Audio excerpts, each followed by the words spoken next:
go.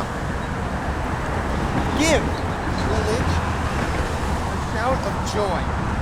I too will spare no words. Blush at my praise, go red as our flag, as a crazed believer enters a church, retreats into a monastery cell, austere and plain, so I, in graying evening haze, humbly set foot on Brooklyn Bridge. As a conqueror presses into a city all shattered, on cannon with muzzles craning high as a giraffe, so drunk with glory, eager to live, I clamor in pride.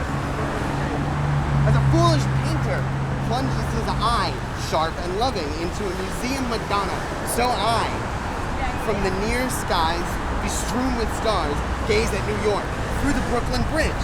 New York, heavy and stifling till night, has forgotten its hardships and height, and only the household ghosts ascend in the lucid glow of its windows.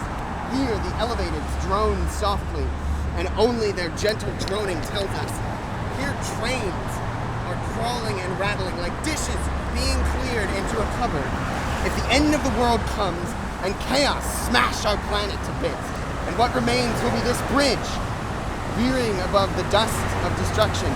Then, as huge ancient lizards are rebuilt, from bones finer than needles to towering museums, so, from this bridge, a geologist of the centuries will succeed in recreating our contemporary world.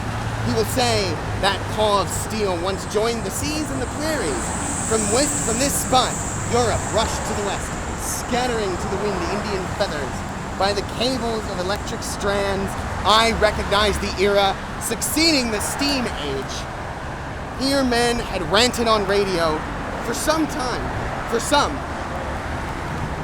Here men had ranted on radio. Here men had ascended in planes.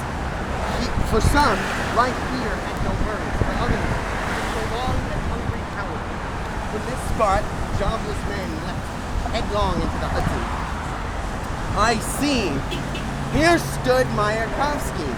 Stood, composing verse, syllable by syllable. I stare as an Eskimo gapes at a train. I seize on it as a tick fastens to an ear. Brooklyn Bridge. Yes, it's quite a thing.